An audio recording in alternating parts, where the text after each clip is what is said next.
While Dodd's announcement was not surprising, Byron Dorgan's decision to retire from the Senate stunned many in Washington. The New York Times reported he'd been frustrated by the actions of the Democratic Party over the past year for not working hard enough on economic recovery. Dorgan's been a leading opponent of media consolidation and U.S. trade policy. He titled his 2006 book, "Take This Job and Ship It: How Corporate Greed and Brain-Dead Politics Are Selling Out America." There's been some speculation that Dorgan will take a job promoting the coal industry. In his official statement announcing his retirement, Dorgan wrote, quote, "I would like to do some teaching and would also like to work on energy policy in the private sector." I wanted to ask you, Ryan Grim, for one quick comment on the significance of Byron Dorgan leaving. Right. With all my pessimism about Dodd leaving and what that means legislatively, it also means that Democrats are going to maintain that Senate seat in Connecticut. As far as Dorgan is concerned, that means that they're going to lose a guy who, it's probably too much to call him the conscience of the Senate, but he was quite a liberal senator and from a right-wing state, and he's going to be replaced most likely with a Republican. So that is an electoral problem that is going to face the Democrats in 2010, is his departure. Ryan Grim, we want to thank you for being with us, senior correspondent for the Huffington Post. As we turn now to another guest in Washington, particularly on Byron Dorgan. Juan? We're joined by Jeff Chester, Executive Director of the Center for Digital Democracy. Jeff, talk about Byron Dorgan's role as an opponent of media consolidation and a supporter of net neutrality. Well, Senator Dorgan's departure is going to be missed. He has really been consistently, over the last dozen years, the leading Senate critic of media consolidation, promoting policies for the FCC that would rein in the media giants and try to restore some accountability that the public should have over the cable and broadcasting and online giants. He has been a voice of conscience. He has been an effective legislator. He led the effort to overturn in the Senate the rules that Bush FCC Chairman Michael Powell pushed through that would have deregulated almost everything in the U.S. electronic media system.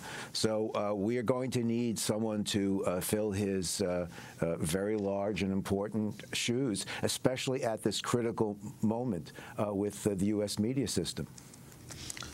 Well, Jeff, specifically with the Obama administration, the issue of net neutrality is increasingly a big topic at the FCC. What's your sense how the administration has begun dealing with the issue of net neutrality?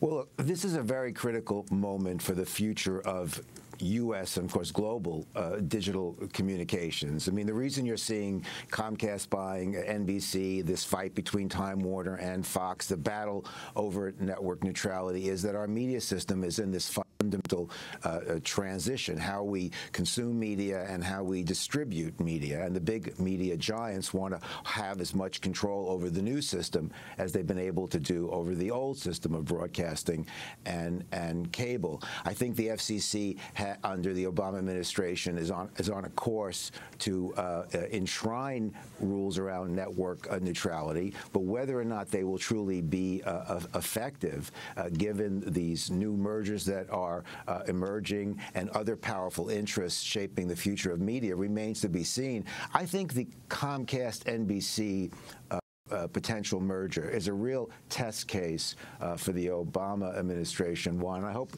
you don't mind me moving to that beyond network neutrality, because that we're going to see whether or not the Obama administration is willing to take a proactive media democracy stand on the future of media, because if you allow that merger to occur, Comcast taking over one of the largest broadcasting and cable networks, and if you don't have some limits on their power, then even rules on network neutrality won't be able to dent the very powerful control that a very tiny handful of big companies are able to leverage throughout broadcast, cable, and potentially online.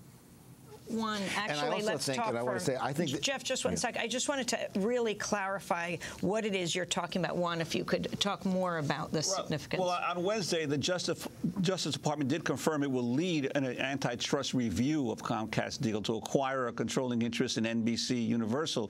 Comcast is already the nation's largest cable TV company and the largest broadband and internet service provider. And if the deal is approved, Comcast would take control of not only the NBC network, the Spanish-language Telemundo network, cable channels, including MSNBC, dozens of local television stations, and the Universal Film Studio.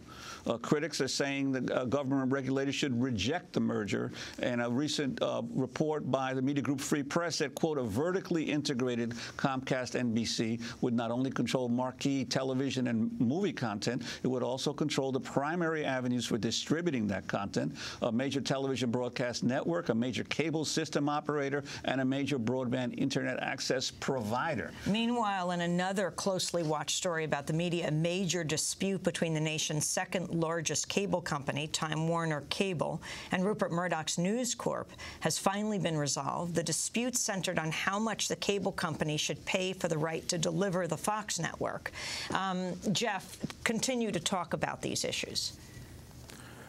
Well, that's my point, and why I didn't respond directly to Juan's network neutrality question, and why I do think that the future of U.S. media has to be at the top of progressive agenda, because the big companies are moving to control as much as they can of new media.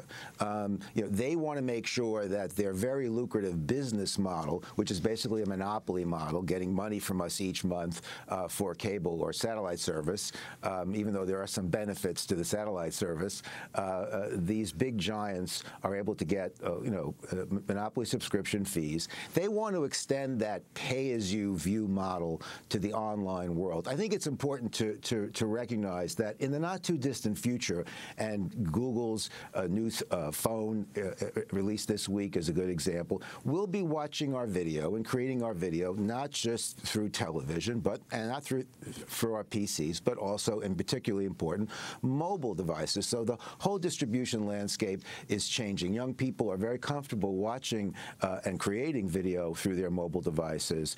Comcast, Time Warner, the big cable operators and the big content companies are very worried that the current free model for online access is a real threat to their monopoly profits. They want to rein in the internet, so to speak, and transfer their current business model to the online world. And that's why people should read that excellent report and regulatory complaint released this week by Free Press with other groups, including Consumer Federation of America, supporting them, because it exposes the Comcast and the cable and broadcast industry's plan to begin charging, in essence, when accessing content that now more or less is free online. And so Jeff, isn't that alliance, Jeff, isn't that alliance sort of like symbolized by this new announcement of Comcast, what they're calling TV Everywhere, where apparently now there's that is TV. The grand alliance between the cable companies, the digital broadcasters, to control TV content on the internet? Absolutely. Professor Robert McChesney, the co-founder of Free Press, likes to talk about the scene in the Godfather movie where the mafia chiefs are in Miami and in Cuba, and they're pre-revolutionary Cuba, and they're carving up the cake, they're carving up the pie. You take this territory, you take this territory. That's why the Free Press complaint is right on when it talks about collusion and other kinds of illegal activity. Yeah, the big cable and entertainment media companies are trying to carve up the online pie.